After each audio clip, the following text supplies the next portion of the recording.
আমাকে নিয়ে গেল সেন দিয়েগো, লস অ্যাঞ্জেলেস থেকে 300 কিলোমিটার দূরে সেন দিয়েগো, একেবারে প্রশান্ত মহাসাগরের পারে, সি ওয়ার্ল্ড জায়গাটার নাম। অন্তত 3-4 দিন সময় লাগে দেখতে, বিশাল এরিয়া। ঢুকলাম, ঢুকেই একটা জায়গায় নিয়ে মাছের খেলা দেখাইল। মাছের খেলা এরকম, এই যে মাঠটা এইরকম একটা পুকুর, পুকুরের মাঝখানে হচ্ছে স্টেজ, আর দুই দিকে পার্টিশন আছে, মাছগুলো ওদিকে। লোকেরা অন্তত 10,000 লোক বসতে পারে এরকম গ্যালারি আছে। $5 করে টিকিট। আমার সাথীরা টিকিট করলো, আমার নিয়ে বসাইলো গ্যালারিতে। আর ওই মাঝখানে যে স্টেজ আছে ওইখানে 2-3টা ছেলে বা মেয়ে তারা আছে, খেলা দেখাবে।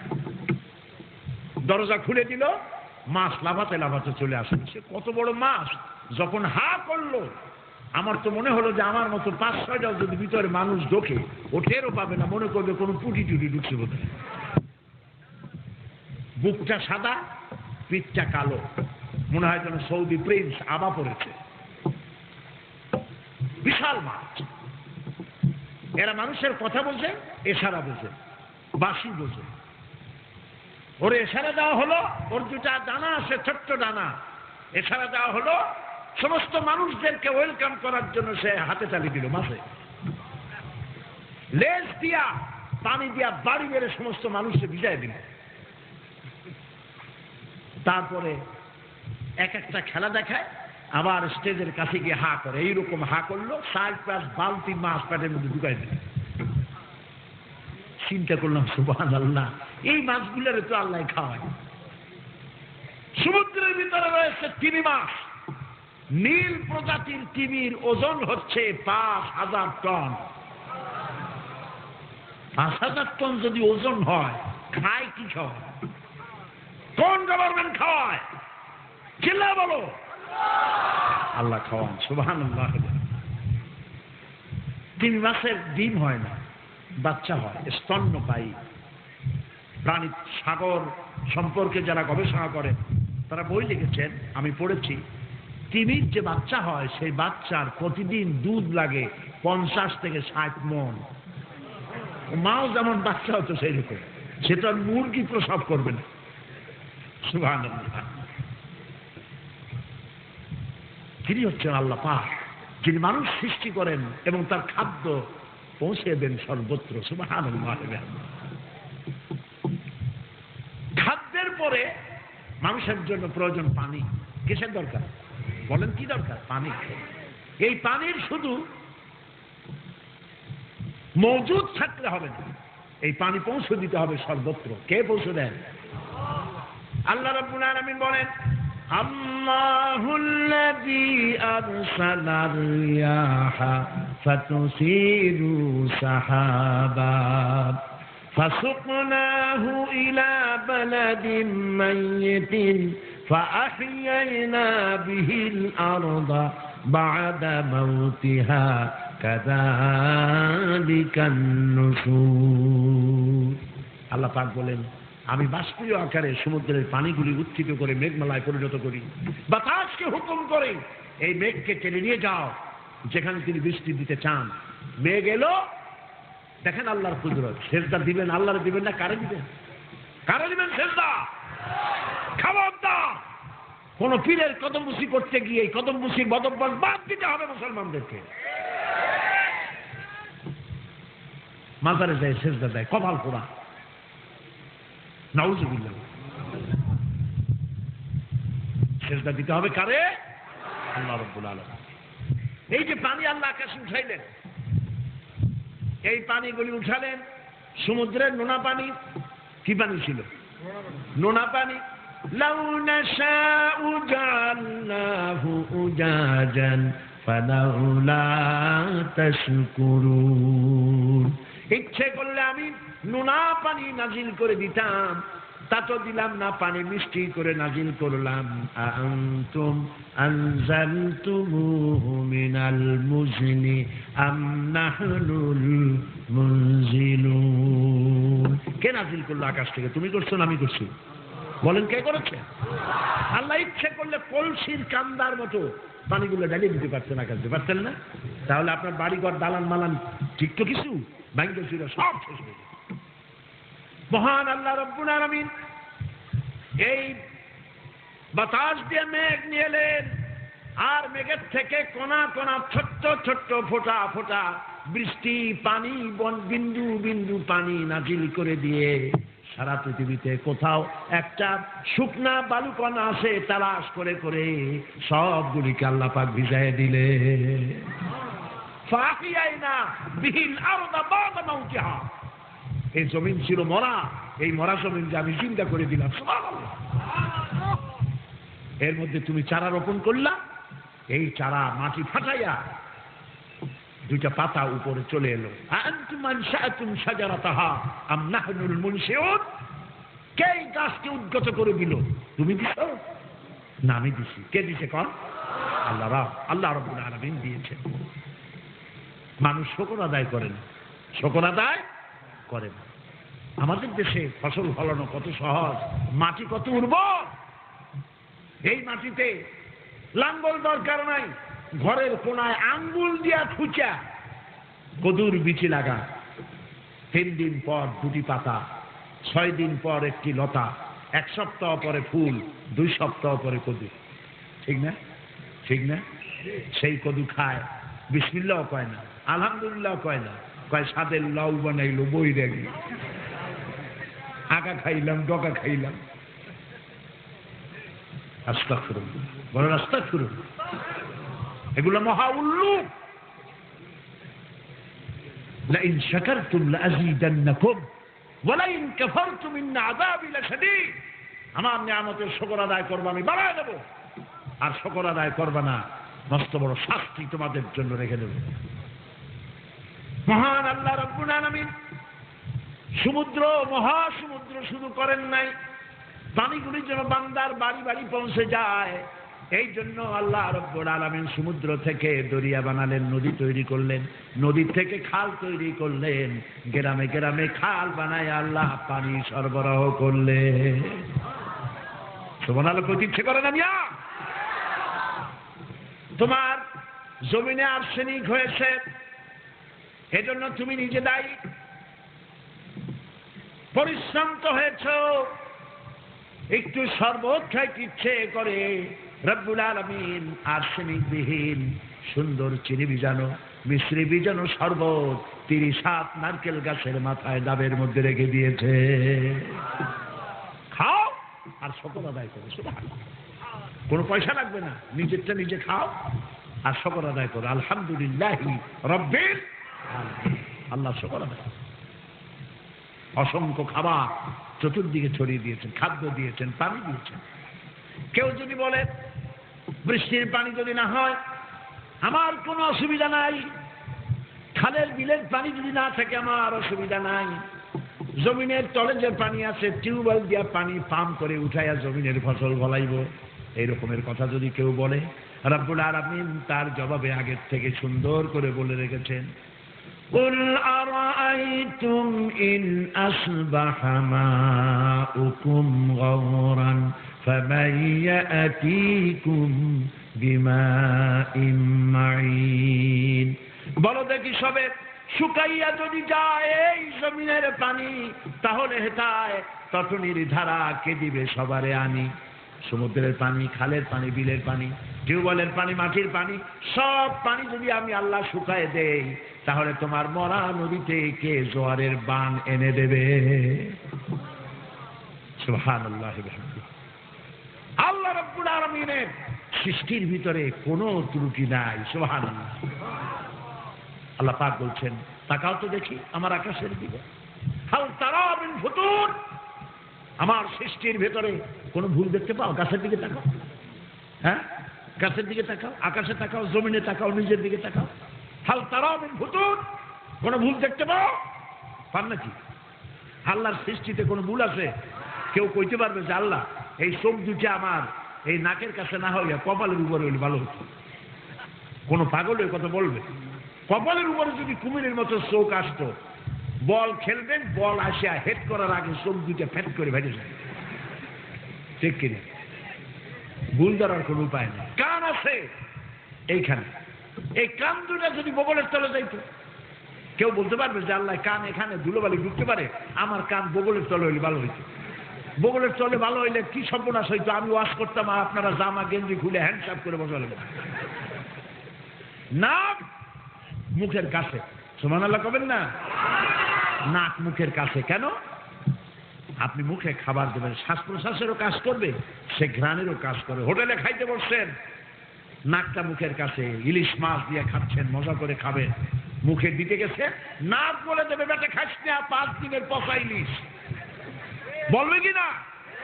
নাক সার্টিফিকেট দেবে। এখন এই নাক যদি মুখের কাছে না হইয়া নাভির কাছে হইতো, জামা কোট প্যান্টের জিপার খুলিয়া নাভির কাছে ধরা লাগতো যে নাক সাহেব এটা কি খাওয়া যাবে না খাবো না? হাল তারাও মিন ফুতুর, আমার সৃষ্টির ভিতরে কোনো ভুল দেখতে পাও? এক দরবেশ বড় একটা বট গাছের তলায় শীত হয়ে শুইয়া এই আয়াত তেলাওয়াত করতেছিলেন, হাল তারাও মিন ফুতুর। দরবেশ সাহেব বলছে, আল্লাহ একা একা বলতেছে, তোমার সৃষ্টির ভিতরে ভুল ধরার কোনো উপায় মানুষের নাই, তবে একটা জিনিস আমার কাছে একটু বেমানান লাগতেছে। তুমি যখন সুযোগ দিছো যে আমার সৃষ্টিতে ভুল আছে কিনা দেখো, ভুল তো ধরতে পারবো না, একটা জিনিস বেমানান লাগে। নারকেল গাছ যত বড় ফলও তত বড়, বেল গাছ যত বড় ফলও তত বড়, তাল গাছ যত বড় ফলও তত বড়, কিন্তু এই বিশাল বট গাছ একটু একটু ফল, এইটা আমার কাছে একটু বেমানান লাগতেছে। শীতে শুয়ে শুয়ে বলতেছে। হঠাৎ করে একটু বাতাস হয়ে গেল, একটা আধ পাকা বটের ফল বৃন্তুচ্যুত হয়ে দরবেশ সাহেবের নাকার উপরে ঠাস করে পড়ছে। দরবেশ সাহেব সঙ্গে সঙ্গে সেজদায় পড়ে গেলেন, আস্তাগফিরুল্লাহ পড়ে তওবা করলেন আর বললেন, রব্বুল আলামিন কান ধরে তওবা করি, আমার বিবেক মতো যত বড় গাছ তত বড় যদি ফল হইতো, তাল গাছের ফল যেমন বড়, নারকেল গাছের ফল যেমন বড়, বট গাছের ফল যদি ওই রকম বড় হইতো, যেই পজিশনে বটের ফলটা নাকে পড়ছে আমার, ফলটা যদি বড় হইতো, নাকও যাইতো, মাথাও যাইতো। সুবহানাল্লাহ, কোন ত্রুটি তার সৃষ্টির ভিতরে নাই। সুবহানাল্লাহ। সৃষ্টি করলেন, রব মানে কি? সৃষ্টি করেন, প্রতিপালন করেন, প্রতিপালন করেন, পূর্ণতায় পৌঁছে দেন, বুদ্ধি দেন, জ্ঞান দেন। দেখেন না বাবুই পাখি, দেখছেন আপনারা বাবুই পাখি? বাবুই পাখিরে ডাকি বলি সে চড়াই, কুড়ে ঘরে থেকে করো শিল্পের বড়াই। আমি কত সুখে থাকি অট্টালিকা পরে, তুমি কত কষ্ট পাও রোদে বৃষ্টি ঝড়ে। আগের কবিতাগুলি ভালো ছিল, মনে থাকে, ঠিক না? এরা তো ছন্দ ছিল। আর এখন যে কি কবিতা বানায় আল্লাহই জানে। আমি বাসে চড়ে যাচ্ছিলাম আর চারদিকে শকুন পথ পথ করে উড়ে গেল নগর বাড়ি, তখন ঢাকায় লঞ্চগুলি সদরঘাট থেকে ছেড়ে যাচ্ছিল। এই হলো কবিতা।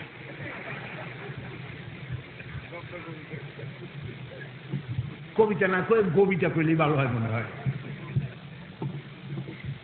আগে ছোটবেলায় যেসব কবিতা পড়ছি এখনো সব মুখস্থ আছে আমাদের, ঠিক না? এই যে বাবুই পাখি যে বাসাটা বানাইলো, শিল্পের বড়াই করার মতোই ছোট্ট পাখি, ওর কাছে কোনো ইঞ্জিনিয়ারিং প্ল্যান ছিল না। কি সুন্দর বাড়িটা বানাইছে দেখছেন আপনারা? বাংলাদেশের সবগুলো ইঞ্জিনিয়ার বুয়েটে যারা পাস করছে, তারা এইরকম একটা বাসা বানানো তো ভুল দূরের কথা, বাবুই পাখির একটা বাসা ভালো করে খুলতেও পারবে না, খুলতে গেলে ছিঁড়ে যাবে। ছোট্ট দুইটা ঠোঁট আর ঠ্যাঙ্গের দুইটা আঙ্গুল দিয়ে কেমনি কি সুন্দর করে বাড়ি বানাইছে। ছোটবেলায় দেখলাম এই বাসার মধ্যে 3টা জায়গা আছে, নিজ দিয়ে ঢুকতে, মাঝখানে বেডরুম, স্বামী এবং স্ত্রী কনজুগাল লাইফ লিড করবে এখানে। উপরে রয়েছে আর একটা দরজা, বুদ্ধিগত, নিচের থেকে যদি কেউ আক্রমণ করে ব্যাকডোর থেকে পালায় যাবে, সে বুদ্ধি আল্লাহর বিষয়। কিন্তু ওর যে বেডরুম, রাতের বেলায় স্ত্রীর মুখ দেখবে না, স্ত্রী স্বামীর মুখ দেবে না, সাংঘাতিক বেরসিক জায়গা। বিদ্যুৎ সেখানে লাইন দেয় না, কেরোসিন দিয়ে লাইট জ্বালাবার কোনো উপায় নাই, বাড়ি পুড়িয়ে দেবে। কেউ বুদ্ধি দিল, কই থেকে কতগুলা কাদা আইনা ঘরের দেওয়ালে লাগাইছে। জোনাকি পোকা 10-12টা ধরি আইনা জোনাকি পোকার মাথা ভিতরে কাদার মধ্যে ঢুকেয়া পাছা বাইর করে দিয়ে রাখছে, অটোমেটিক 0 পাওয়ারের বাল্ব হয়ে গেছে। যালিকুমুল্লাহু রাব্বুকুম, এই হচ্ছে আমাদের রব, যিনি সকল সৃষ্টির প্রয়োজন মিটান। সুবহানাল্লাহ বলেন। মানুষের সব প্রয়োজন মিটিয়ে সৃষ্টি করলেন, খাবার দিলেন, পানি দিলেন, পানি ঘরে ঘরে পৌঁছায় দিলেন। খাবার আর পানি কিছুদিন না খাইয়াও বাঁচা যায়, কিন্তু বাতাস না হলে এক মুহূর্তেও বাঁচা যায় না। এটা বিশ্বাস করেন কিনা? খাবার আর পানি বাদ দিলেন, কয়েকদিন বাঁচা যেতে পারে। পানি না খায়া, খাবার না খায়া কয়েকদিন মানুষ বাঁচতে পারে, প্রাণী বাঁচতে পারে, কিন্তু বাতাস না হলে এক মুহূর্ত বাঁচার উপায় নাই।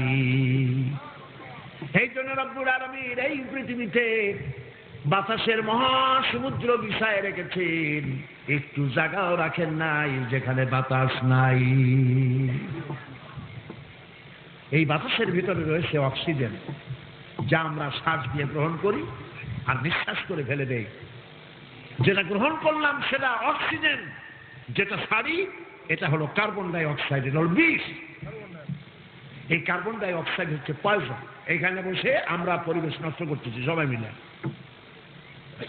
এখন পৃথিবীর কোন গভর্নমেন্ট কার্বন ডাই অক্সাইডকে অক্সিজেন বানাবার জন্য কোন রিফাইনারি ফ্যাক্টরি বানায় নাই।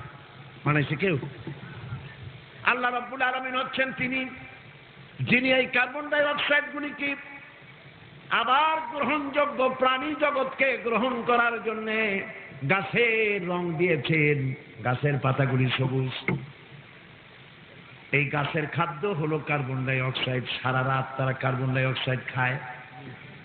দিনের বেলায় যে রোদ আসে, রোদের তাপ আর গাছের যে সবুজ রং দুটোতে মিলে এক প্রকারের রান্নার কাজ হয়ে গিয়ে গাছের ভেতর থেকে আবার পিওর অক্সিজেন বের করে দিয়ে রব্বুল আলামিন তার প্রাণী জগৎকে বাঁচান। সবকিছু ব্যবস্থা করেছেন কে?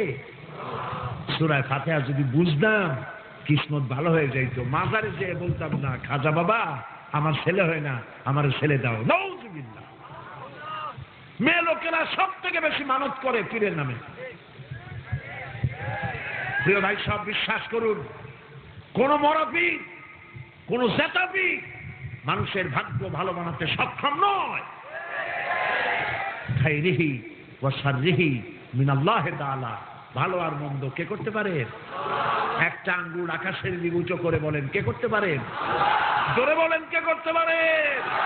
আল্লাহ। আলহামদুলিল্লাহ বলেন, যিনি করতে পারেন। এই জন্য মাজারে চাদর দেওয়া, আগরবাতি দেওয়া, মোমবাতি দেওয়া, এই শিরক এবং বিদআতের কাজগুলো বাদ দিতে হবে। বিপদে যদি কেউ পড়ে যান, মুসিবতে যদি কেউ পড়ে যান, উযু করে মসজিদে চলে যাবেন, 2 রাকাত কাজায়ে হাজতের নামাজ পড়বেন। আল্লাহ রাব্বুল আলামিনের দরবারে 2 হাত তুলে চোখের পানি ফেলে কাঁদবেন। নবীজি বলেছেন, বান্দা যখন কাঁদে অনুশোচনা করে, অনুতপ্ত হয়ে চোখের পানি নাকের অর্ধেক আসতে না আসতে আল্লাহ রাব্বুল আলামিন ওই বান্দাকে মাফ করে দেন। হাদিসে কুদসির ভিতরে এসেছে, বান্দা যদি আমার দিকে 1 বিঘা তাকায়, আমার রহমত তার দিকে 1 হাত আগায়। বান্দা যদি আমার দিকে হেঁটে আসে, আমার রহমত তার দিকে দৌড়ায় যায়।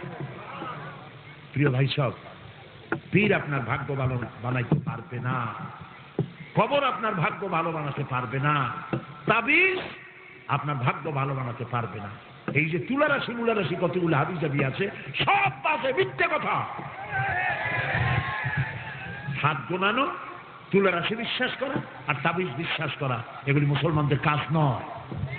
এখানে হাজারো আলেম বসে আছেন, আলেমদের গুদাম এটা, আলেমদের ওলামাগঞ্জ থেকে বলা যায়। আমি ভুল বললে আপনারা বলবেন।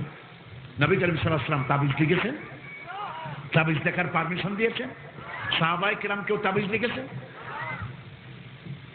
বাচ্চা একটা হইতে পারে না, গলায় এতগুলো তাবিজ। বাচ্চাটা যদি কথা বলতে পারতো তাহলে বলতো যে আল্লাহ কি বিপদে বললাম দুনিয়ায় এসে, এর থেকে তো মায়ের পেটে ভালো ছিল।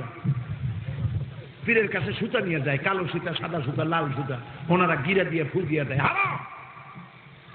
কেন মানুষকে সুতা দিয়ে বান্ধা হবে? কি ছাগলের বাচ্চা? মানুষের সন্তান, হাতে সুতা, গলায় সুতা, কোমরে সুতা, কি পাইছেন আপনারা? প্রিয় ভাই সব, আল্লাহরে বিশ্বাস করেন। আল্লাহ পাক কোরআনে কারিমে বলছেন, আলাইসাল্লাহু বিকাফিন আবদা, আমি আমার বান্দার জন্য যথেষ্ট নই? চিল্লায় কোন অবশ্যই যথেষ্ট। তাহলে মন দুর্বল হয় কেন? আল্লাহরে কেন বিশ্বাস করতে পারেন না? সকল ব্যাপারে বিশ্বাস করতে হবে কারে? সাওয়াজা দরকার, তার কাছে চান, তিনি শুনতে পান, তিনি স্বামী, তিনি বাসীর, শুনতে পান, দেখতে পান। সুবহানাল্লাহ। প্রিয় ভাই সব, সম্রাট শাহজাহান দিল্লির সম্রাট। কোথাকার সম্রাট? দিল্লির সম্রাট। এক ফকির ঘুরতে ঘুরতে খয়রাত করে বেড়াইছে। লোকেরা কয় তুমি সারা জীবনই তো খয়রাত করো। করবো না, করবো কি? যার কাছে যাই দেয় 4 পয়সা, 1 টাকা, এ দিয়ে কি বড় লোক হওয়া যায়? আর ভিক্ষুকরা জিন্দিগিতে বড় লোক হইতে পারে না, সে কিনা করে। যারা ভিক্ষা করে, লক্ষ্য করে দেখেন, ছোটবেলায় যারা ভিক্ষুক দেখবেন, বড় কালেও, বুড়া হইলেও খয়রাতি ভিক্ষুক জিন্দিগিতে ভিক্ষুকরা কিছু করতে পারবে না। কারণ ভিক্ষা আল্লাহ পছন্দ করেন না। আল্লাহর যত হালাল আল্লাহ রয়েছে তার মধ্যে 2টি হালাল আল্লাহর কাছে জঘন্য, নিকৃষ্ট। একটা ভিক্ষাবৃত্তি, আর একটা কি? তালাক। আল্লাহ মোটেই পছন্দ করেন না ভিক্ষাবৃত্তি। কাজ করে খাওয়া। ভিক্ষুক বলছে আমি পাবো কই? লোকেরা যা দেয় তাই তো। বেটা, বাচ্চার কাছে যাও, জন্মের দেওয়া দেবে। তুমি তো ঘোরো পাতিশিয়ালের পিছনে। পাতিশিয়ালের পিছনে ঘুরলে পাবা কি? পাতিশিয়ালে খায় মুরগি, দেবে একটা ঠ্যাং, দাঁতের কোনায় পড়ে থাকবে খিলাল হইয়া। সিংহের পাশে দৌড়াও, সিংহ খায় গরু, হাতি, এক ঠ্যাং ফালায় দেবে, 6 মাস খাবা। বাচ্চার কাছে যাও, জন্মের দেওয়া দেবে। বাচ্চার কাছে কি আর ফকির যাইতে পারে? গলায় ধাক্কা দিয়ে ফালাইলে পুলিশে সিট হয়ে পড়ে যাবো 2 মাইল দূরে। কয়েছে না, বাচ্চা এখন মসজিদের ভিতরে আসে। ফকির খুব ভয় গেছে। মসজিদের বারান্দায় দাঁড়িয়ে দেখতে পেলেন সম্রাট শাহজাহান মসজিদের ভেতরে বসে 2টি হাত উত্তোলন করে চোখের পানি ফেলে কাঁদতেছেন। চোখের পানি দাঁড়িয়ে ভিজে ভিজে জামার উপরে পড়তেছে। দীর্ঘক্ষণ এই দৃশ্য দেখে ফকির দাঁড়ানো রয়েছে। বাদশা বাইরে বেরিয়েছেন, ফকির সালাম বলে বিদায় হতেছেন। বাদশা বলছে, ফকির তোমার তো দেখতে গরিব মনে হয়, ভিক্ষুক মনে হয়। আমার কাছে এমন কোন লোক নাই যারা আসে আর কিছু চায় না, তুমি না চেয়ে গেলে কেন? ফকির বলছে, আমিও কিছু চাইতে এসেছিলাম, কিন্তু আপনার দৃশ্য দেখে আমার জ্ঞানের চোখ খুলে গেছে। আমি ভাবলাম আমি বাদশার কাছে চাইতে এসেছি, আমি কান্দি না, হাত উঁচা করি নাই। আর আমি যেই বাদশার কাছে এসেছি তিনি যেন আবার কোন রাজাধিরাজের কাছে হাত তুলে আমার চাইতেও বড় ভিক্ষুকের মতো কাঁদতেছে, চোখের পানি দেয়া দাড়ি ভিজাইতেছে। মনে মনে চিন্তা করলাম, সিদ্ধান্ত নিলাম, রাজার কাছে আর চাইব না, সম্রাটের কাছে আর চাইব না। সম্রাট কান্দে যেই সম্রাটের কাছে, ওই আল্লাহ ছাড়া জিন্দিগিতে কারো কাছে কিছু চাইব না। প্রিয় ভাই সব, মনটাকে শক্ত করুন, মনটাকে পরিষ্কার করুন। মনের ভিতরে আল্লাহর ভয়, আল্লাহর মহব্বত, রসুলের মহব্বত দিয়ে ভরে ফেলে দিন। পীরের মহব্বত, পীরকে ভয় করা, এটা একটি ভয় করা একটি খারাপ জিনিস। ভয় করতে হবে কারে? বিশ্বাস করুন, কোন পীর বদদোয়া দিয়ে আপনারা কিচ্ছু করতে পারবে না। আপনারা দোয়া করে আপনার ভাগ্য ভালো বানাই দিতে পারবে না। আপনার বড় পীর আপনার বাবা। সন্তানের বড় পীর কে? চিল্লায় বলো, বাবা। পীর সাহেবের দোয়া কবুল হওয়া না হওয়া 50-50, হইলে হইতে পারে, না হইলে না হইতে। আবার ভাবছি, দোয়া কবুল হওয়ার 100% মিয়া বিল মিয়া গ্যারান্টি। মা বাপ যদি সন্তানের জন্য দোয়া করে, বন্দুক দিয়া রাইফেল দিয়া গুলি করলে সেই গুলি তার লক্ষ্য বস্তুর কাছে যেতে না যত দেরি হবে, মা বাপের দোয়া বা বদদোয়া আল্লাহর আরশে আযমে তার থেকে দ্রুত গতিতে চলে যায়। প্রিয় ভাই সব, এই জন্য ওই আল্লাহর প্রশংসা করতে হবে, ওই আল্লাহকে সেজদা দিতে হবে যিনি আমাদেরকে সৃষ্টি করেছেন, যিনি আলহামদুলিল্লাহি রাব্বিল আলামিন। সুবহানাল্লাহ। তিনি হচ্ছেন আল্লাহ যিনি আমাদের খাবার, আমাদের প্রয়োজন, আমাদের সব কিছুর ব্যবস্থা করেছেন। সুবহানাল্লাহ। সে আল্লাহর সাথে নাফরমানি করতেছি, আল্লাহ নারাজ হয়ে গেছে। আল্লাহ কি হয়েছে? আরে ভাই বলেন না, কি হয়েছে? আজ নারাজ হয়েছে। এদিক দিক তাকান কোন দুঃখে।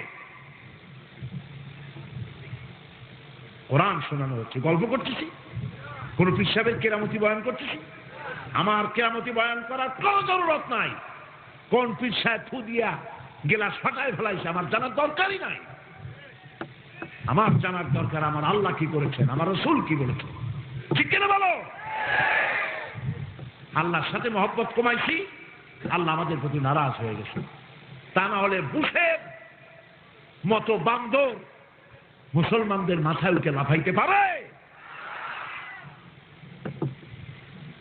কবি বলেছেন, শের শের কি সর পে बिल्ली खेल रही, कैसा है मुसलमान का बदनसीब।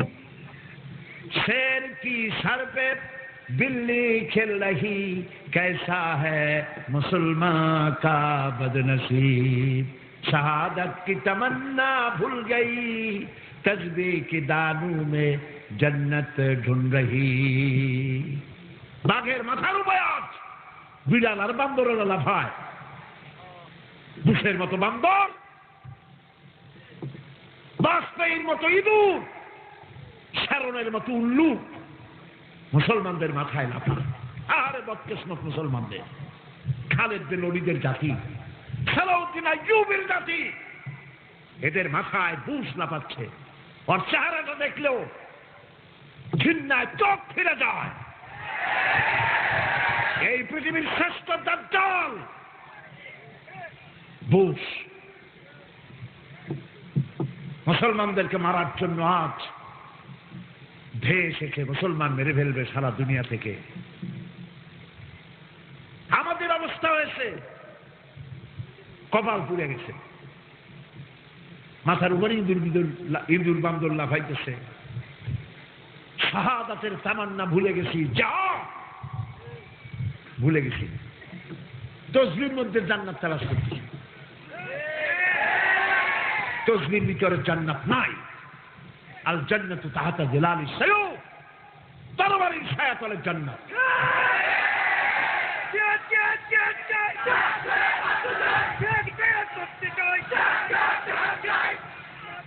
বুশের কপাল ভালো, বুশের কপাল ভালো। ইরাক আমাদের থেকে হাজার হাজার মাইল দূরে। যদি ইরাক হতো আমার বাড়ির পাশে, আল্লাহর কসম 14 কোটি মানুষকে বাংলাদেশে বাঁধে রাখা যেত না। আমরা সেই মুসলমান, আমরা সেই মুসলমান। আজ আমাদের নারীরা কাঁদছে ঘরে ঘরে। বাগদাদে যখন আগুন জ্বলছে, আমাদের মেয়ে লোকেরা ঘরে বসে কাঁদছে, বাচ্চা শিশুরা কাঁদছে। যে বাগদাদে শুয়ে আছে হাজার হাজার পয়গম্বর, হাজার হাজার সাহাবায়ে কেরাম, যে বাগদাদে শুয়ে আছেন কুতুবে রব্বানি, মাহবুব সুবহানি, আব্দুল কাদের জিলানী রাহমাতুল্লাহ আলাইহি, যে বাগদাদের যে কারবালা, যে ইরাকের বুকে রয়েছে কারবালা, ইমাম হুসাইনের রক্ত আজও শেষ হয় নাই। সেই মুসলমানদেরকে মারতে এসেছে। মুসলমানেরা কপাল, আমরা নিজেরা আমাদের কপাল খারাপ করে দিয়েছি। ঠিক কিনা? আমাদের কপাল আমরা খারাপ করেছি। ওরা ঐক্যবদ্ধ হয়েছে, কতগুলি দালাল সাথে নিয়েছে। বদকিসমত আশেপাশের মুসলিম রাষ্ট্রগুলি, আশেপাশে যে মুসলিম রাষ্ট্রগুলি আছে, মুসলিম রাষ্ট্রগুলির রাষ্ট্রপ্রধান হারামখোর, নপুংসক, মেরুদণ্ডহীন।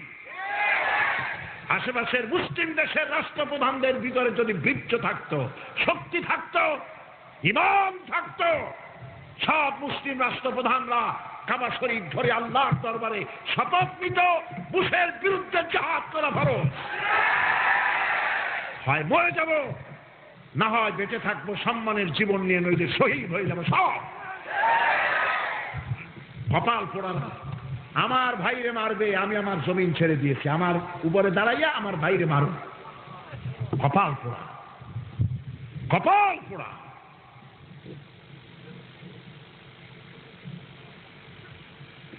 আজ পৃথিবীর সে একজন অভিভাবক, আর কোন অভিভাবক নেই। শিক্ষে করে যারে খুশি তারে মারবে, এটার নাম গণতন্ত্র। আমার বাংলাদেশের প্রধানমন্ত্রী কে হবে, ইরাকের প্রধানমন্ত্রী কে হবে, কে হবে না, তো ওই বুঝতোর দরকার কি তা জানা। জাতিসংঘের কোনো দাম নাই। জাতিসংঘ আজ মরে গিয়েছে, আপনারা 40 করতে পারেন। এই জাতিসংঘের 4 পয়সার দাম নাই। আল্লাহ না করুন, যদি বলেন আল্লাহ না করেন, আল্লাহ না করেন, আল্লাহ না করেন, ভোট যদি জিতে যায়, তাহলে এই পৃথিবীতে কোন রাষ্ট্রের জন্য আর কোন রাষ্ট্রের টেরিটরি সভরেন্টি আর থাকবে না, গণতন্ত্র থাকবে না। একটি জঙ্গলি রাষ্ট্র, একটি জঙ্গলি পৃথিবী হবে। আর মুসলমানদের যে জাগরণ হয়েছে বিশ্বব্যাপী, আমি ক্ষুদ্র মানুষ, বেশি কিছু বুঝি না, আমার ক্ষুদ্র মন, ক্ষুদ্র চিন্তা, আমি যেটুকু বুঝি, আমার মনে হয় এই শয়তান, এই দাজ্জাল, এ অসভ্য যদি জিতে যায়, পৃথিবী থেকে 1 শতাব্দীর জন্য ইসলাম মার খেয়ে যাবে।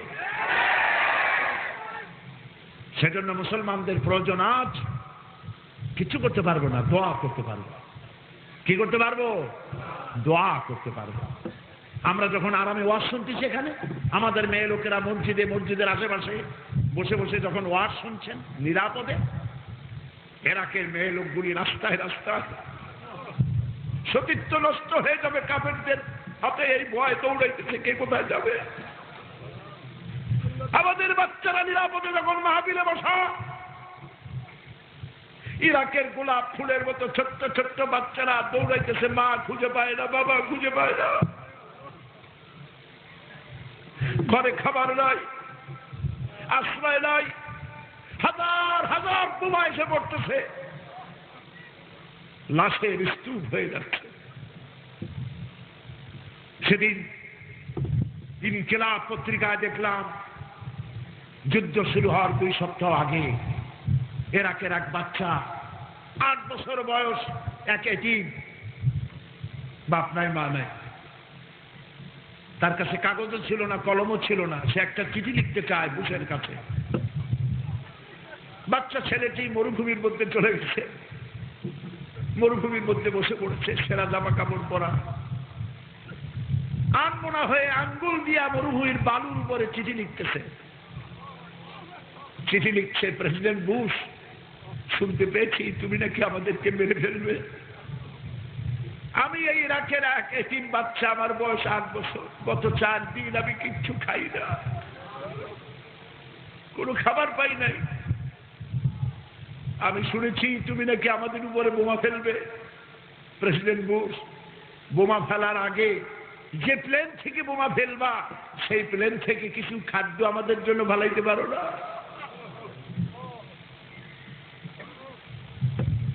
ইরাকের গর্ভবতী নারীরা ইরাকের প্রেসিডেন্টকে বলেছে, যুদ্ধ বাঁধার আগে ডাক্তার দিয়ে আমাদেরকে অপারেশন করে বাচ্চা বের করে দাও, কাফেরদের বিরুদ্ধে লড়াই করে শহীদ হয়ে মরতে চাই।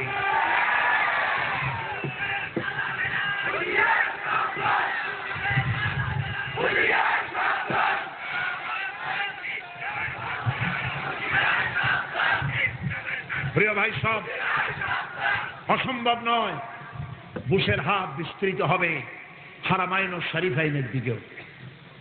আল্লাহ যেন এই বুশের মতো দাজ্জাল থেকে মক্কা মদিনাকে আল্লাহ হেফাজত করো। মক্কা মদিনা আমাদের জন্য নিয়ামত। আল্লাহ তুমি দয়া করে তোমার মক্কা মদিনা হেফাজত করো। তোমার গজব দিয়ে বুশের দুনিয়া থেকে বিদায় করে দাও আল্লাহ তাআলা, লানত দিয়ে শেষ করে দাও, পরে পাগল বানায় দাও। আয় আল্লাহ, তুমি আমাদের দোয়া মঞ্জুর করো। প্রিয় ভাই সব, আমরা নিজেরাও মুসিবতে আছি। আমাদের পার্শ্ববর্তী দেশ ভারত, ভারতের সাধারণ মানুষের সাথে আমাদের কোনো শত্রুতা নাই, সেখানকার নাগরিকদের সাথে আমাদের কোনো শত্রুতা নাই। কিন্তু ভারতের জালিম কাফের সরকার হাজার হাজার মুসলমান নরনারী বাংলাভাষী তাদেরকে সীমান্তে এনে রেখেছে গত 2 মাস। এক কাপড়ে তারা আসে, উন্মুক্ত আকাশের নিচে, বিছানা নাই, খাবার নাই, মায়ের বুক থেকে সন্তানকে কেড়ে নিয়ে ফেলে দিচ্ছে, স্বামী থেকে স্ত্রীকে জুদা করে দিচ্ছে। বাংলাদেশের মধ্যে পুশিন করবে তাদের 2 কোটি তাদের নাগরিক আমাদের মধ্যে ঢুকায় দেবে। আর আমেরিকা এবং ভারতকে বাংলাদেশের উপরে খেপিয়ে দিয়েছে এই দেশে 1 অক্টোবরের নির্বাচনে যারা হেরে গেল তারা। নিজের দেশের এত বড় ক্ষতি কোন মানুষে করতে পারে বিশ্বাস করাও কষ্টকর।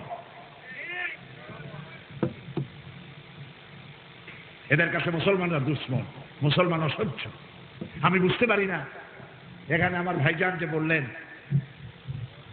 1 শ্রেণীর আলেমদের কথা, আমি তাদের নাম নিতে চাই না, আওয়ামী লীগের সাথে তাদের সম্পর্ক, ইন্না লিল্লাহি ওয়া ইন্না ইলাইহি রাজিউন। আল্লাহ তাদের হেদায়েত দিক, এই কথা ছাড়া কি বলতে পারবো? মাত্র 1.5 বছর আগের কথা স্মরণ করো। যদি আল্লাহর ভয় থাকে চিন্তা করো, এই এলাকায় ওই মাদ্রাসার যত মুদাররিস আছে সবাই মিলে সাইকুল হাদিসের জুতা সাফ করার যোগ্যতা তোমাদের নাই। যাদের দালালি করো তারাই তো তোমাদের সাইকুল হাদিসকে জেলখানায় ঢুকাইছিল খুনের আসামি বানাইয়া। আওয়ামী লীগের সাথে সম্পর্ক করতে পারে কোন আলেম? আমি পার্লামেন্টে বলেছি ধর্মনিরপেক্ষ মতবাদ হারাম, এটি কুবুরি মতবাদ। কোন মুসলমান যারা মুসলমানের জন্ম দিয়েছে, মুসলমানের রক্ত যদি গায়ে থাকে, তাহলে ধর্মনিরপেক্ষ মতবাদের আন্দোলন করতে পারে না। আল্লাহ বানাইছে ইসলাম, শয়তানে বানাইছে ধর্মনিরপেক্ষ মতবাদ। কে বানিয়েছে ধর্মনিরপেক্ষ মতবাদ? আলেমদের দুশ্মন তারা আলেম সহ্য করতে পারে না। 2001 সালের 1 জানুয়ারি থেকে শুরু করে তারা যেদিন পদত্যাগ করলো সেই দিন পর্যন্ত 13,000 আলেমদেরকে জননিরাপত্তা আইনে গ্রেফতার করে ছেলের মধ্যে ঢুকায় রাখছিল। 252টা মাদ্রাসা বন্ধ করে দিছিল। সামান্য একটু চামড়া, কোরবানির চামড়া, যাকাতের টাকা পাইয়া এই রকমের পাও সাথে আলেমে বিকার দেয় ওই সব আলেমদের যারা আওয়ামী লীগের দালালি করে। আলেম না, আলেম নামের জালেম।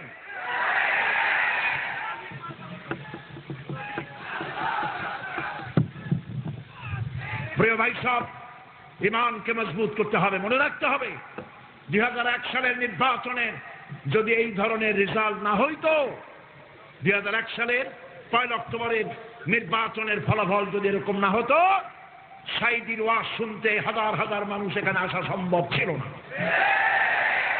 টুপি মাথায় দিয়ে রাস্তায় চলতে পারতেন না, মুখে দাড়ি নিয়ে রাস্তায় চলতে পারতেন না।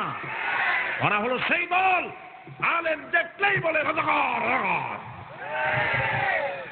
কপাল পোড়া। আলেম সহ্য হয় না, কারে সহ্য হয়? ওই যে মাথায় পাটের দড়ির মতো সাদা ফুরফুরে কতগুলি চুল, যে বলল ফজরের আযান যখন শুনি মনে হয় যেন বেশ্যা তার খরিদ্দার ডাকতেছে। এই কবিরা, এই নাস্তিকরা তাদের কলিজার টুকরা, আর দুশ্মন হলো আলেমেরা। নবী করিম সাল্লাল্লাহু আলাইহি ওয়াসাল্লাম বলেছেন, ফজলুল আলিমি আলাল আবিদি কাফাদলি আলা আদনাকুম। সাধারণ মানুষের উপরে আলেমদের মর্যাদা সেই রকম, গোটা উম্মতের উপরে আমি নবীর মর্যাদা যেরকম। আকাশের সমস্ত তারকাপুঞ্জের ভেতরে পূর্ণিমার চাঁদের যে মর্যাদা, গোটা উম্মতের ভেতরে আমার আলেমদের সেই মর্যাদা। ওরা একটা ওলামা লীগ বানাইছে, আছেন একটা ওলামা লীগ, ওর মধ্যে যেসব আলেম আছে, সে আলেম কিনা তার বউ জানে না, তার গ্রামের লোকেরাও জানে না। বাংলাদেশের কোন মুহাদ্দিস, মুফাসসির এবং জনগণের কাছে আলেম বলে পরিচিত এমন একটি লোকে তাদের সাথে নাই। সুতরাং কোরবানির চামড়া আর যাকাতের টাকার খয়রাত নেওয়ার জন্য ধর্মনিরপেক্ষতাবাদীদের বারদানা তারে তারা অন্তত আলেম হইতে পারে না, সব হতে পারে, আলেম হতে পারে। প্রয়োজনে মাদ্রাসা বন্ধ করে দাও, ভিক্ষা করে খাও, এটার গোলামি করবে না। আল্লাহ পাক সকলকে বোঝার তৌফিক দিক বলি আমি, সবাই বলেন আমি। প্রিয় ভাই সব, জামিয়া কাসিমিয়া নরসিংদীর জন্য আল্লাহর এক নিয়ামত। আলহামদুলিল্লাহ বলবেন না? আল্লাহর এক নিয়ামত। বিশাল মাদ্রাসা, মহিলা মাদ্রাসা, কামিল মাদ্রাসা, একদিকে কামিল মহিলা মাদ্রাসা, পুরুষদের জন্য কামিল মাদ্রাসা। আল্লাহু আকবার বলে। এখন আর মাদ্রাসা থাকতেছে না, এখন ইউনিভার্সিটি হয়ে যাচ্ছে।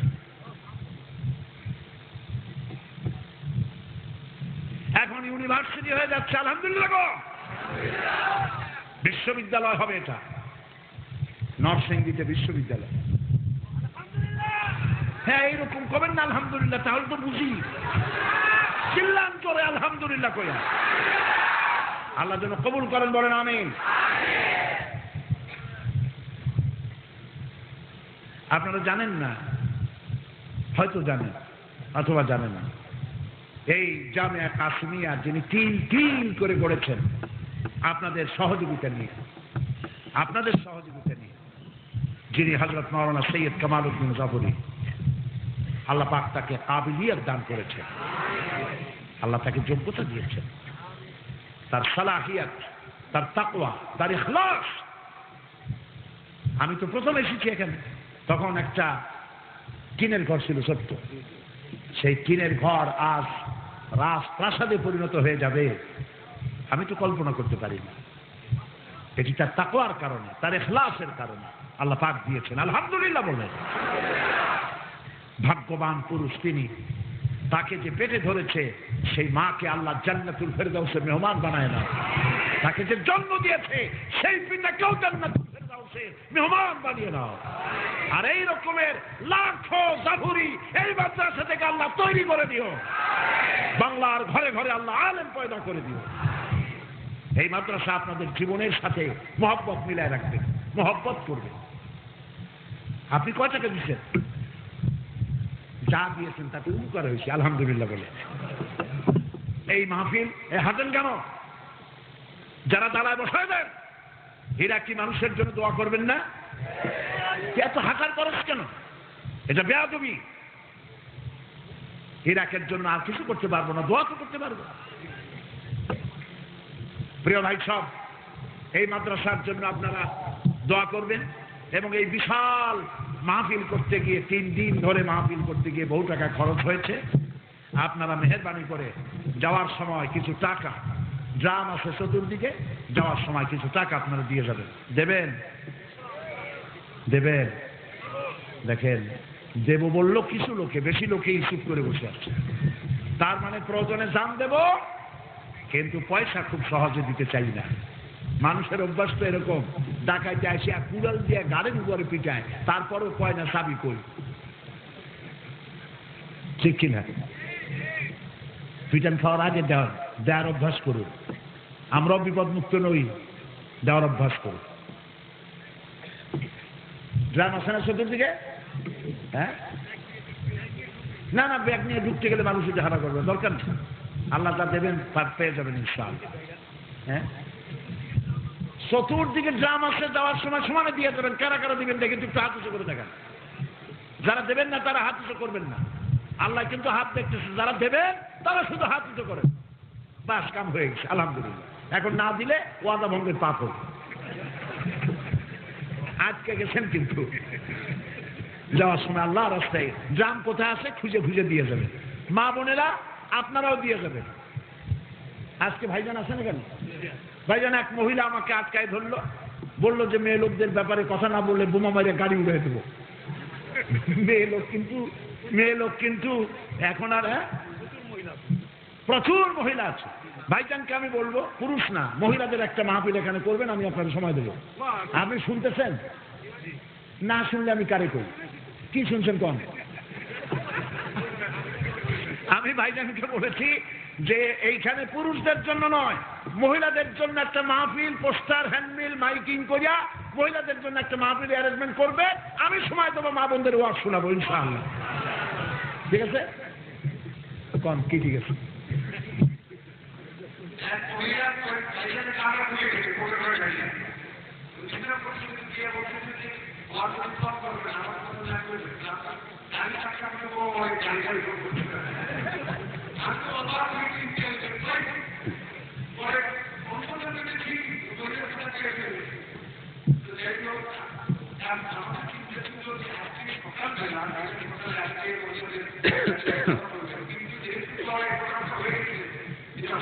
ভবিষ্যতে আমরা করবো ইনশাআল্লাহ।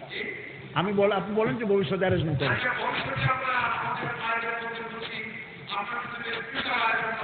হ্যাঁ জি ইনশাআল্লাহ।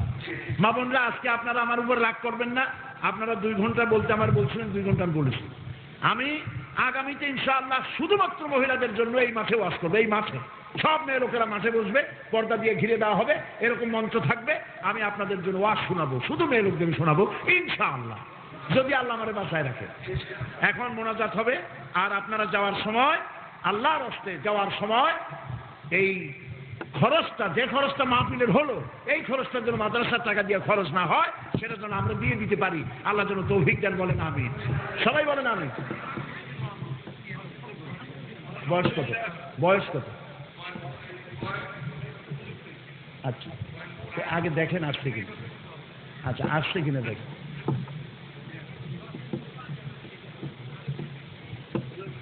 আচ্ছা, একজন অমুসলিম ইসলাম কবুল করতে এসেছে।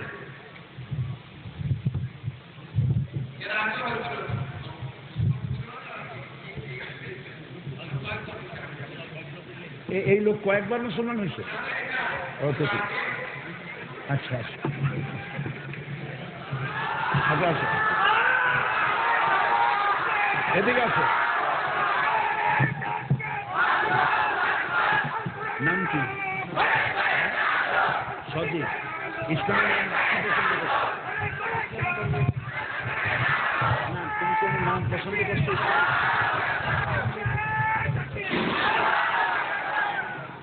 এখন স্বেচ্ছায় সজ্ঞানে সে ইসলাম কবুল করার জন্য এসছে। বাড়ি কোথায়? গোপালদি। নাম কি? নাম সজীব। বাপের নাম? রবীন্দ্র। আচ্ছা, সে এখন ইসলাম কবুল করছে। বড় লা ইলাহা ইল্লাল্লাহু মুহাম্মাদুর রাসূলুল্লাহ। আল্লাহ ছাড়া কোন ইলাহ নাই, মাবুদ নাই। মুহাম্মদ সাল্লাল্লাহু আলাইহি ওয়াসাল্লাম আল্লাহর প্রেরিত রাসূল। আশহাদু আন লা ইলাহা ইল্লাল্লাহু ওয়াহদাহু লা শারীকা লাহু ওয়া আশহাদু আন্না মুহাম্মাদান আবদুহু ওয়া রাসূলুহু। আমি সাক্ষ্য দিচ্ছি আল্লাহ ছাড়া কোন ইলাহ নাই, মাবুদ নাই, উপাস্য নাই। তিনি এক, তিনি একক, তার কোনো অংশীদার নাই। আমি আরো সাক্ষ্য দিচ্ছি মুহাম্মদ সাল্লাল্লাহু আলাইহি ওয়াসাল্লাম আল্লাহর বান্দা এবং তার প্রেরিত রাসূল। সালাম দেন সবাই। আসসালামু আলাইকুম। এর নাম হলো সজীব। কোন ইসলামী নাম সে নিজে পছন্দ করে নাই, আমারে বললো যে নাম আপনি রেখে দেন। আমি নাম রেখে দিলাম নুরুল ইসলাম। এ কোথায় থাকে আপনারা খোঁজ খবর নিয়ে তাকে নামাজ এবং দ্বীন শিখাবার দায়িত্ব নিয়ে নেবেন। এখন মুনাজাতের সর্বশেষ কথা, যে কোরআনে কারিমের তাফসীর সম্পর্কে জেলা আমির মওলানা আব্দুল সত্তার সাহেব আপনাদের সামনে বলেছেন। কোরআন শরীফের যেই তাফসীরটা পড়লে পরে ইসলামকে আন্দোলন হিসেবে চেনা যাবে, বোঝা যাবে, সেইটার নাম তাফহিমুল কোরআন। বলেন নাম কি? আর একটা আছে ফি জিলালিল কোরআন। বলেন নাম কি?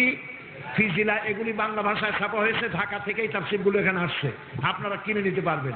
আর কোরআন শরীফ, আরবি কোরআন শরীফ সবার বাড়িতে আছে, কিন্তু আমরা এর অর্থ বুঝি না। এই জন্য সহজ বাংলায় কোরআন শরীফের তর্জমা করা হয়েছে, একদিকে বাংলা একদিকে আরবি।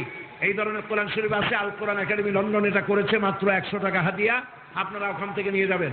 আর কোরআন শরীফের তাফসীর, এটি আমার করা যে তাফসীরগুলি আছে, এই তাফসীরগুলি 40 বছর তাফসীর করা হয়েছে, আল্লাহ করাইছে। তার মধ্যে মধ্যে সূরা ফাতিহা, সূরা আসর এবং সূরা আর হলো আমপারা, 3টা বেরিয়েছে। যারা সেবেছে তারা এটার নাম রেখেছে, তাফসিরে সাঈদী, সূরা ফাতিহা। মুসলমান কিভাবে কাফির হয় এ ব্যাপারে মাওলানা মুফতি সাঈদ আহমদ সাহেব মুজাদ্দিদি সাহেবের লেখা একটা বই, আর আল্লাহ কোথায় আছেন এই কথাটি বলেছেন সেই ব্যাপারে একটা বই। বললাম তো এই বইগুলি আপনি ওখানে পাবেন। এই তাফসির সামান্য হাদিয়ায় এই তাফসিরগুলি দেওয়া হচ্ছে, মাত্র 200 টাকা করে। তাফসিরে সাঈদী, সূরা আসর, ইমাম সাবির রহমতুল্লাহ আলাইহি বলেছেন সূরা আসর যদি কেউ বুঝে আর আমল করতে পারে জান্নাতে যাওয়ার জন্য ছোট্ট এই সূরাটি যথেষ্ট হয়ে যাবে। এই কিতাবগুলি পাওয়া যাবে, আপনারা সেখান থেকে নিতে চেষ্টা করবেন। আল্লাহ পাক তৌফিক দান করুন। আর যাওয়ার সময় আপনারা টাকা দিয়ে যাবেন যাতে মাদ্রাসা, এই মাহফিলের খরচ মাদ্রাসাকে বহন করতে না হয়। আল্লাহুম্মা আমিন। রব্বানা যালামনা আনফুসানা ওয়া ইন লাম তাগফির লানা ওয়া তারহামনা লানাকুনান্না মিনাল খাসিরিন। রব্বানা লা তুযিগ কুলুবানা বা'দা ইয হাদাইতানা ওয়া হাব লানা মিন লাদুনকা রাহমাতান ইন্নাকা আনতাল ওয়াহ্হাব। আয় আল্লাহ তাআলা, হাজার হাজার মুসলমান নরনারী দীর্ঘক্ষণ ধরে তোমার দ্বীনের কথা, কোরআনের কথা আমরা শুনছি। মেহেরবানি করে আলোচনার সওয়াব টুকুন আমাদের মা বাপ যারা কবরে শুয়ে আছে তাদের রুহের পরে সওয়াব পৌঁছায় দাও। রব্বির হামহুমা কামা রব্বায়ানি সগীরা। সবাই পড়েন রব্বির হামহুমা কামা রব্বায়ানি সগীরা। হে আল্লাহ তাআলা, মা বোনেরা বহু কষ্ট করে দূর দারাজ থেকে এসেছেন, মা বোনদেরকে পর্দায় থাকার তৌফিক দাও, তাদের রোগ ব্যাধি মাফ করে দাও, শিরক বিদআত থেকে বাঁচার তৌফিক দাও, নিঃসন্তানীকে সন্তান দিয়ে দাও, স্বামী স্ত্রীর মধ্যে যাদের ভালোবাসা নাই ভালোবাসা পয়দা করে দাও। রব্বুল আলামিন, মা বোনদের এমন জীবন যাপনের তৌফিক দাও যাতে করে কিয়ামতের দিন হযরত আয়েশা, হযরত খাদিজার সঙ্গে হাসর নসিব হয়ে যায়। রব্বুল আলামিন, तमाम পৃথিবীতে আজ মুসলমানেরা বড়ই বিপদে আছে আল্লাহ। বিশেষ করে আমাদের ইরাকের ভাই, ইরাকের মানুষগুলি আমাদের আত্মীয় নয়, আমাদের স্বজন নয়, আমাদের রক্ত সম্পর্কিত নয়, আমাদের ভাষায় তারা কথাও বলে না। রব্বুল আলামিন, শুধুমাত্র আমাদের কালেমা এবং ইমানের দড়ি, ইমানের সূত্র দিয়ে তারা গঠিত। রব্বুল আলামিন, টেলিভিশনের পর্দায়, পত্রিকার পাতায় যখন দেখি মুসলমান দেশ ইরাক আগুনে জ্বলতেছে, এই দৃশ্য দেখি আমাদের কলিজায় আগুন লেগে যায়। রব্বুল আলামিন, ইরাকের মাসুম বেগুনা বাচ্চারা মা খুঁজে পায় না, বাপ খুঁজে পায় না, রাস্তায় রাস্তায় কষ্ট করে দৌড়ায়। ইরাকের মা বোনেরা সতীত্ব হেফাজতের জন্য আশ্রয় খুঁজে পায় না। আয় আল্লাহ তাআলা, কাফেরের গোষ্ঠী হাজার হাজার বোমা ফেলে মুসলমানদের স্থাপনা, মুসলমানদের দেশ ধ্বংস করতেছে। আল্লাহ, তুমি দয়া করে ইরাকের মুসলমানদেরকে হেফাজত করো। আয় আল্লাহ তাআলা, তাদেরকে তুমি রক্ষা করো, আশ্রয় দাও। আল্লাহ, কাফেরদের ঐক্যের মধ্যে ফাটল ধরিয়ে দাও। রব্বুল আলামিন, বহু কষ্ট, বহু পরিশ্রমের পর মুসলমানরা মাথা উঁচু করে দাঁড়াইছিল, কেবল একটু কোমরটা সোজা করেছে, দেশে দেশে আন্দোলন শুরু হয়েছে, দেশে দেশে মুসলমানদের সুনাম বেড়েছে, কেবলমাত্র একটু সুযোগ পেল আর কাফেররা ঐক্যবদ্ধ হয়ে মুসলমানদের কোমর ভেঙে দেওয়ার জন্য এগিয়ে এলো। আল্লাহ, তোমার কাছে আশ্রয় চাই, দয়া করে আমাদেরকে আশ্রয় দাও। আহ জাতি হায় ফলক পর रहम लाने के लिए बादलो हट जाने दो, रहम लाने के लिए रहम कर अपना ना आईने करम को भूल जा, हम तुझे भूले हैं लेकिन तू न हमको भूल जा। अल्लाह, তুমি কাফের দিয়ে আমাদেরকে লাঞ্ছিত করো না বাবু। আমরা খুব ভয় পাচ্ছি ইরাক থেকে, হারামাইনুল শরীফ তো বেশি দূরে না বাবু। আল্লাহ তাআলা, এই বুশের কাছে সারাটা দুনিয়া অসহায় হয়ে গেছে। এ বুশ তোমার পৃথিবীটাকে তছনছ করে দিতে চায়। তোমার এই সুন্দর পৃথিবীটাকে শেষ করে দিতে চাই মাবুদ। মাবুদ, তুমি তো আমাদের সেই আল্লাহ যে আল্লাহ ফেরাউনকে চুবাইয়া দুনিয়া থেকে বিদায় করেছো। তুমি তো আমাদের সেই আল্লাহ যে নমরুদকে জুতা দিয়া পিটাইয়া বিদায় করেছো বাবু। আল্লাহ, তোমার কাছে আশ্রয় চাই। বুশেরে গজব দাও, বুশেরে লানত দাও, বুশেরে পাগল বানায় দাও, বুশকে ধ্বংস করে দাও। আল্লাহুম্মা ইয়া মুনজিলাল কিতাব ওয়া মুজরিয়াস সাহাব সারিয়াল হিসাব ওয়া হাজিমিল আহজাব আল্লাহুম্মা ইহজিমহুম ওয়া সালসিলহুম ওয়ানসুরনা আলাইহিম আল্লাহুম্মা শাত্তিত শামলাহুম اللهم مزق جماعهم اللهم دمر ديارهم اللهم خرب بنيانهم। আল্লাহ তাআলা কি বলে ডাকলে তুমি খুশি হবা? তুমি তাকিয়ে দেখো, পৃথিবীতে সব মুসলমান নরনারী শিশু সবাই কাঁদতেছে ইরাকের জন্য। ছোট ছোট বাচ্চারা কিচ্ছু বোঝে না, তারাও কাঁদবে বাবু। আমার দেশের মেয়ে লোকেরা কাঁদতেছে, পৃথিবীর মুসলমান মা বোনেরা কাঁদতেছে ইরাকের জন্য। আল্লাহ, তোমার নাম তো শুধু রহমান আর রহিমই নয়, তোমার নাম তো জব্বার এবং কাহার। আল্লাহ, তোমার কাছে আমরা আশ্রয় চাই। এই পাগল থেকে, অসভ্য থেকে, এই জঙ্গলি থেকে তোমার কাছে আশ্রয় চাই, এই দাজ্জাল থেকে তোমার কাছে আশ্রয় চাই।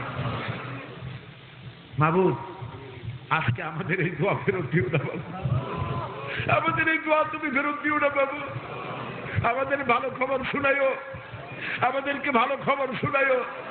তুমি কি না পারো, সব করতে পারো। 3 লক্ষ সৈন্য সেখানে গেছে, ইচ্ছে করলে 3 লক্ষ সৈন্যরে তুমি মুসলমান বানায় দিতে পারো। আর যদি ঈমান ওদের কিসমতে না থাকে, আল্লাহ তাআলা কলিজা থেকে উচ্চারিত তোমার কাছে দাবি জানাই, এই 3 লক্ষ লোকে কবর রচনা করে যে ইরাকের মাটিতে একটাও যেন মায়ের করে ফিরে না যেতে পারে। আল্লাহ আল্লাহ তাআলা আশেপাশের মুসলিম রাষ্ট্রগুলির রাষ্ট্রপ্রধানদেরকে ঈমান দাও, কলিজাকে মজবুত করে দাও রব্বুল আলামিন। আমরাও খুব বিপদে আছি। বাংলাদেশে বর্তমান সরকারকে বেকায়দায় ফেলাবার জন্য বোমা, সন্ত্রাসী হামলা চতুর্দিকে করিয়া এগুলির নাম দিতেছে আলেমদের, ইসলামপন্থীদের উপরে। আল্লাহ তাআলা এই বোমাবাজ সন্ত্রাসীদেরকে তুমি হেদায়েত করে দাও। তোমার ইলমে যদি জানা থাকে এগুলা হেদায়েত হবে না, এগুলারও ধ্বংস করে দিয়ে বাংলাদেশকে চিরকালের জন্য মুক্ত করে দাও। আল্লাহ তাআলা জামিয়া কাসিমিয়া তোমার এক গোলামের মাধ্যমে তুমি এই বিরাট কাজের আঞ্জাম তুমি দিয়েছ। আল্লাহ তাআলা জামিয়া কাসিমিয়ার কমিটিতে যারা ছিলেন গোড়া থেকে নিয়ে পর্যন্ত, তাদের মধ্য থেকে যারা দুনিয়া থেকে বিদায় হয়ে গেছে, তাদের কবরগুলিকে জান্নাতের টুকরায় পরিণত করে দিও। আল্লাহ তাআলা যিনি এই কাজ নিয়ে দেশ থেকে দেশান্তরে রাত দিন খেয়ে না খেয়ে সমানে দৌড়াচ্ছে, আল্লাহ মাওলানা জাবুর সাহেবের হায়াতে তাইয়্যিবা দিয়ে দাও, হায়াতে তাইয়্যিবা দিয়ে দাও, শাহাদাতে কুল্লিয়া দিয়ে দিও। এটা জামিয়া হয়েছে, বিশ্ববিদ্যালয় হয়েছে, এটা চোখে দেখার তৌফিক দিয়ে দাও। এই জামিয়ার মুআল্লিমিন, মুতাআল্লিমিন, আরাকিন, মুহিব্বিন সকলকে কবুল করো, নকল মুক্ত প্রতিষ্ঠানে পরিণত করে দাও। এখানে ছেলে মেয়েরা যারাই পড়াশোনা করে প্রত্যেক পরীক্ষায় তাদেরকে কামিয়াব করে দিও।